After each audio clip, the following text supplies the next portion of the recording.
आ, आज हम एक ऐसी किताब पर बात करने वाले हैं जो हिम्मत या टफनेस के बारे में हमारी पूरी सोच को शायद पलट कर रख सकती है। हम सब ने सुना है मजबूत बनो, दर्द को भूल जाओ, लेकिन क्या हो अगर ये सलाह ही गलत हो? बिल्कुल। किताब का नाम है डू हार्ड थिंग्स और इसके लेखक हैं स्टीव मैग्नस। हाँ, और स्टीव मैग्नस कोई आम लेखक नहीं है। वो एक परफॉर्मेंस साइंटिस्ट है, एक कोच हैं। हाँ। उन्होंने दुनिया के कुछ बेहतरीन एथलीट्स को ट्रेन किया है और वो खुद भी एक एलीट रनर रह चुके हैं। अच्छा।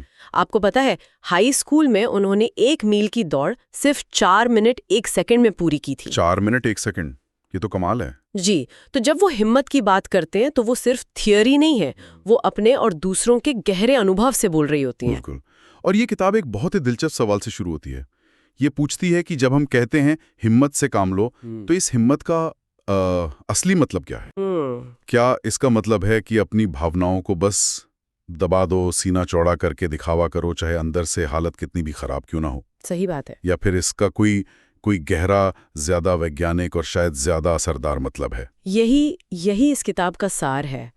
ये हमारी जो पारंपरिक धारणाएं हैं ना, जी। उनको चुनौती देती है। अच्छा। मैग्नस कहते हैं कि असली हिम्मत जबरदस्ती या दिखावा नहीं है। जी। असली हिम्मत है बेचैनी, मतलब डिस्कम्फर्ट के साथ शांति से रहना सीखना। डिस्कम्फर्ट के साथ शांति से रहना। हाँ, और मुश्किल से मुश्किल हालात में भी घबराने के बजाय सोच समझकर फैसले लेना। और ये किताब सिर्फ एथलीट्स के लिए नहीं है। नहीं, ये तो सबके लिए लगती है। ये हर उस इंसान के लिए है जो किसी बड़ी चुनौती का सामना कर रहा है, चाहे वो अपना बिजनेस खड़ा करना हो, कोई मुश्किल एग्जाम पास करना हो, या बस जिंदगी की रोजमर्रा की मुश्किलें। बिल्कुल, रोजमर्रा की मुश्किलों से निपटना हो। तो चलिए इस सोच को जरा और गहराई से समझते हैं। किताब का जो पहला आइडिया है वो मुझे सबसे ज्यादा चौंकाने वाला लगा। कौन सा? हम सबने सुना है fake it till you make it. हाँ। मतलब जब तक कामयाब ना हो जाओ, कामयाब होने का दिखावा करो। पर ये किताब कहती है कि ये शायद सबसे बुरी सलाह है जो आप किसी को दे सकते हैं। बिल्कुल, और विज्ञान भी यही मानता है। अच्छा। हाँ, मैग्नस इसे पुरानी हिम्मत और नई वैज्ञानिक हिम्मत के बीच का फर्क बताती है। पुरानी हिम्मत दिखावे पर जोर देती है। इसका एक क्लासिक उदाहरण मैराथन दौड़ में देखने को मिलता है। जो नए अनुभवहीन धावक होते हैं। हाँ, जो जोश में रहते हैं। हाँ। वो अक्सर रेस की शुरुआत में बहुत जोश दिखाते हैं। वो पूरी तेजी से दौड़ना शुरू करते हैं, मानो ये कोई बच्चों का खेल हो। वे एक तरह का झूठा आत्मविश्वास दिखाते हैं। और फिर 1 घंटे बाद हम सब जानते हैं क्या होता है। वो सड़क के किनारे हाँफ रहे होते हैं, पूरी तरह से पस्त। एकदम। ओके, तो किताब के मुताबिक इसका सही तरीका क्या है? अगर दिखावा नहीं करना तो क्या करना है? क्या डरपोक बनकर बैठ जाएं? नहीं, बिल्कुल नहीं। विज्ञान कहता है दिखावा करने के बजाय हकीकत को अपनाओ। हकीकत को अपनाओ। हाँ, अमेरिकी सेना की एक स्टडी इसका बेहतरीन उदाहरण है। उन्होंने अपने सबसे मुश्किल सर्वाइवल ट्रेनिंग कोर्स के नतीजों का विश्लेषण किया। ओके। और उन्होंने पाया कि जिन सैनिकों को पहले से यह अंदाजा था कि ट्रेनिंग बेहद मुश्किल होने वाली है और जिनके मन में थोड़ी शंका थी, शंका कि वो इसे पूरा कर पाएंगे या नहीं, उन्होंने उन सैनिकों से कहीं बेहतर प्रदर्शन किया जो बहुत ज्यादा आत्मविश्वासी थे और सोच रहे थे कि ये तो बहुत आसान होगा। 1 मिनट, ये बात तो सुनने में बिल्कुल उल्टी लगती है। मतलब थोड़ा शक करना अच्छी बात है। हमें तो हमेशा सिखाया जाता है कि खुद पर पूरा भरोसा रखो। बिल्कुल। एक अनुभवी सैनिक ने लेखक को बताया था, एक औंस शक मुझे हमेशा चौकन्ना रखता है। वाह। जब आप किसी चुनौती को कम आंकते हैं तो पहली मुश्किल आते ही आप घबरा जाते हैं, क्योंकि आप उसके लिए तैयार नहीं थे। सही बात है, आप तैयार नहीं थे। लेकिन अगर आप पहले से ही मानकर चलते हैं कि रास्ता मुश्किल होगा, तो आपका दिमाग पैनिक मोड में जाने के बजाय प्रॉब्लम सॉल्विंग मोड में रहता है। लेखक इसे एक बहुत ही सुंदर नाम देती हैं, शॉर्ट टर्म निराशावाद और लॉन्ग टर्म आशावाद। शॉर्ट टर्म निराशावाद, लॉन्ग टर्म आशावाद। मतलब ये मान के चलो कि अभी का काम मुश्किल है और इसमें रुकावटें आएंगी। हाँ, लेकिन ये विश्वास भी रखो कि लंबे समय में मेहनत और सही रणनीति से तुम इसे पूरा कर सकते हो। एकदम सही। ये आपको तैयार करता है, डराता नहीं है। ठीक है, तो पहली बात समझ आई, मुश्किलों के लिए तैयार रहो, दिखावा मत करो। लेकिन जब असल में मुश्किल आती है और वो घबराहट या दर्द महसूस होता है, तब क्या करें? क्योंकि उस वक्त तो मतलब दिमाग काम करना बंद कर देता। क्या किताब इस पर भी कोई रास्ता दिखाती है? और यहीं पर किताब का दूसरा बड़ा आइडिया सामने आता है, जो दर्द और बेचैनी को संभालने के बारे में है। ओके। पुरानी सोच कहती है दर्द को नजरअंदाज करो, उसे दबा दो और बस आगे बढ़ते रहो। हाँ, नो पेन नो गेन वाला हिसाब। बिल्कुल, लेकिन विज्ञान एक बिल्कुल अलग तस्वीर दिखाता है। वो कहता है दर्द को स्वीकार करो, उसे महसूस करो, लेकिन अपने मन की शांति बनाए रखो। ये कहना तो बहुत आसान है, पर करना बहुत मुश्किल है। जब तनाव होता है तो शांति कैसे बनाए रखें? इसे समझने के लिए हमें थोड़ा सा अपने दिमाग के अंदर झांकना होगा। ठीक है। इसे ऐसे समझिए कि हमारे दिमाग के अंदर एक बहुत ही चौकन्ना चौकीदार बैठा है, जिसे वैज्ञानिक अमिगडाला कहते हैं। अमिगडाला। हाँ, जैसे ही उसे जरा भी खतरा महसूस होता है, चाहे वो खतरा असली हो या सिर्फ हमारी सोच में, वो तुरंत चिल्लाकर पूरे शरीर में अलार्म बजा देता है। अच्छा, तो पसीना आना, दिल की धड़कन का तेज होना, ये सब उसी का काम है? जी हाँ, ये सब उसी चौकीदार का काम है। और जो लोग बर्नआउट का शिकार होते हैं या बहुत ज्यादा तनाव में रहते हैं, उनका ये चौकीदार शायद कभी सोता ही नहीं होगा। आपने बिल्कुल सही पकड़ा। वो हर छोटी बड़ी बात पर अलार्म बजाता रहता है। तो फिर असली हिम्मत क्या है? इस चौकीदार को चुप कराना? नहीं, असली हिम्मत इस चौकीदार को चुप कराना नहीं है, बल्कि उसके अलार्म को सुनना, समझना और फिर उसे शांत करके सोच समझकर फैसला लेना है। इस पर एक बहुत दिलचस्प स्टडी हुई थी। शोधकर्ताओं ने कुछ अनुभवी ध्यान करने वालों, यानी मेडिटेटर्स, जिनके पास 10,000 घंटे से ज्यादा का अभ्यास था। 10,000 घंटे? हाँ, और कुछ आम लोगों के दिमाग को स्कैन किया, और इस दौरान उनकी कलाई पर एक गर्म रॉड से हल्का सा दर्द दिया गया। और नतीजा क्या निकला? मुझे लगता है ध्यान करने वालों को दर्द महसूस ही नहीं हुआ होगा। नहीं, यही तो सबसे दिलचस्प बात थी। शुरुआत में दोनों समूहों के अमिगडाला, यानी उस चौकीदार ने एक जैसा ही अलार्म बजाया। अच्छा, मतलब दर्द सबको बराबर महसूस हुआ? दर्द सबको बराबर महसूस हुआ, लेकिन फर्क इसके बाद दिखा। ध्यान करने वालों का अमिगडाला कुछ ही सेकंड में वापस शांत हो गया, जबकि आम लोगों का अमिगडाला लंबे समय तक अलार्म बजाता रहा। ओह। नतीजा ये हुआ कि आम लोगों ने उस दर्द को ध्यान करने वालों की तुलना में 2 गुना ज्यादा अप्रिय बताया। तो इसका मतलब हमें अपने अंदर के अलार्म सिस्टम को बंद करना सीखना होगा, पर इसके लिए 10,000 घंटे ध्यान करना तो मुमकिन नहीं है। नहीं। ये तो अच्छी खबर है। तो फिर हम जैसे आम लोगों के लिए क्या कोई शॉर्टकट है? क्या कोई ऐसी तकनीक है जिससे हम भी अपने इस चौकीदार को शांत करना सीख सकें? सौभाग्य से हाँ, और इसके लिए हजारों घंटे नहीं लगेंगे। लेखक 3 बहुत ही आसान और प्रैक्टिकल तकनीकें बताती हैं। ठीक है। जूम आउट और समझाना। जूम आउट और समझाना सुनने में थोड़ा अजीब लगता है। इसका क्या मतलब है?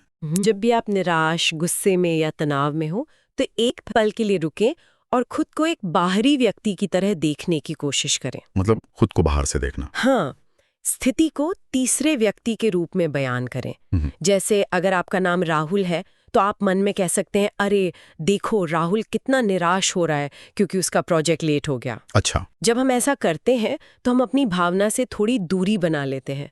हम भावना बनने के बजाय भावना को देखने लगते हैं। ये तो एक तरह की दिमागी चाल जैसी है। बिल्कुल।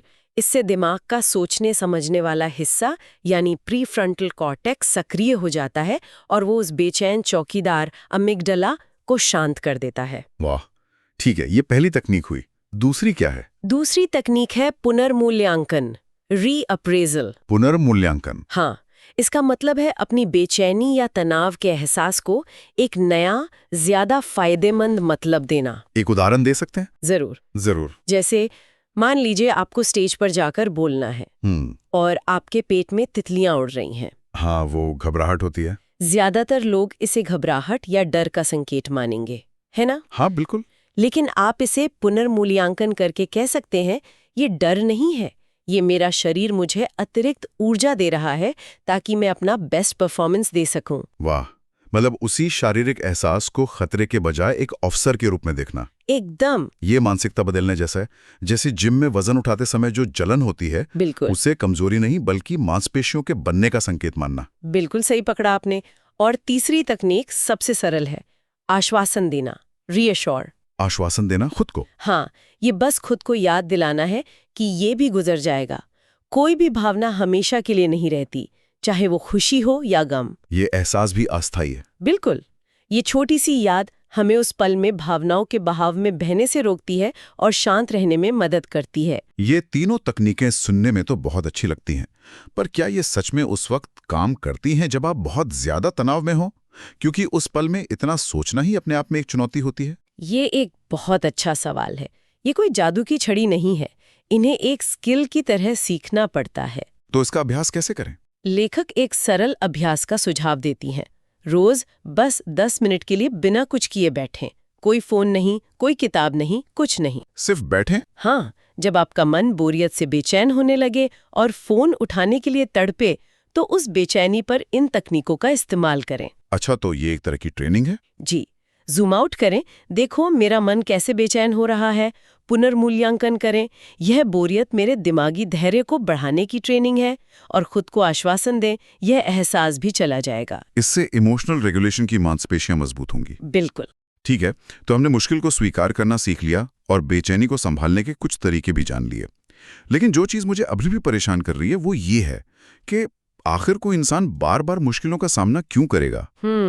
वो कौन सी चीजें जो हमें लंबे समय तक हिम्मत बनाए रखने के लिए प्रेरित करती है? और ये हमें किताब के तीसरे और आखिरी बड़े आइडिया पर लाता है, जो हमारी मनोवैज्ञानिक जरूरतों से जुड़ा है। मनोवैज्ञानिक जरूरतें? हाँ, पुरानी सोच कहती है अपनी जरूरतों को भूल जाओ, अपनी इच्छाओं को दबा दो और बस काम पर ध्यान दो। हाँ, बस काम करो वाला एटीट्यूड। बिल्कुल, लेकिन विज्ञान कहता है कि ये बिल्कुल गलत है।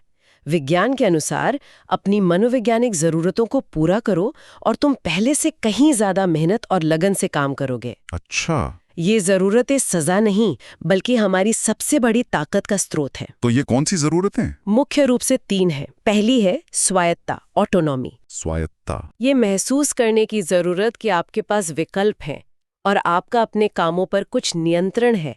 किसी को भी हुक्म सुनना पसंद नहीं होता है ना? नहीं, बिल्कुल नहीं। इस पर एक स्टडी में धावकों को ट्रेडमिल पर एक बहुत मुश्किल टेस्ट देने के लिए कहा गया। एक ग्रुप को कोई कंट्रोल नहीं दिया गया। दूसरे ग्रुप को स्पीड और झुकाव को थोड़ा बहुत अपनी मर्जी से बदलने की आजादी दी गई। थोड़ा सा कंट्रोल दिया गया? हाँ, बस थोड़ा सा। नतीजा, जिस ग्रुप के पास थोड़ा सा भी कंट्रोल था, उसने खुद को ज्यादा देर तक और ज्यादा मेहनत से दौड़ाया। ये तो बिल्कुल मैनेजर्स के लिए एक सबक जैसा है। मतलब अपनी टीम को सिर्फ क्या करना है ये बताने के बजाय उन्हें क्यों करना है ये बताकर थोड़ा कंट्रोल देना ज्यादा बेहतर नतीजे ला सकता है। बिल्कुल। दूसरी जरूरत है सक्षमता, कॉम्पिटेंसी। सक्षमता? ये महसूस करने की जरूरत कि आप कुछ सीख रहे हैं, प्रगति कर रहे हैं और अपने काम में बेहतर हो रहे हैं। लेकिन ये जो सक्षमता वाली बात है, ये थोड़ी मुश्किल नहीं है? जब आप किसी बहुत बड़े प्रोजेक्ट के बीच में होते हैं तो अक्सर ऐसा लगता है कि कुछ भी आगे नहीं बढ़ रहा। उस वक्त प्रगति का एहसास कैसे करें? ये एक आम समस्या है। लेखक इसका एक सरल समाधान बताती हैं। जब भी आप फंसा हुआ महसूस करें तो 2 चीजें करें। ओके। पहला, पीछे मुड़कर देखें कि पिछले कुछ दिनों या हफ्तों में आपने क्या-क्या पूरा किया है, चाहे वो कितना भी छोटा क्यों ना हो। इससे प्रगति का एहसास होगा। हाँ, और दूसरा, भविष्य के बारे में ज्यादा ना सोचकर सिर्फ इस पर ध्यान केंद्रित करें कि अगले 5 सेकंड में आप क्या कर सकते हैं। बस एक छोटा सा कदम। बस अगला छोटा कदम, जिससे गति बनी रहती है। सही कहा। और तीसरी जरूरत? तीसरी और शायद सबसे शक्तिशाली जरूरत है जुड़ाव, बिलोंगिंग। जुड़ाव? यह महसूस करने की जरूरत कि आप किसी बड़ी चीज का हिस्सा है, कि आप अकेले नहीं हैं। ये उन लोगों या उस मिशन को याद करना है जिनके लिए आप ये संघर्ष कर रहे हैं। जैसे एक सैनिक सिर्फ देश के लिए नहीं, बल्कि अपने साथ लड़ने साथियों के लिए अपनी जान जोखिम में डालता है। सही बात है।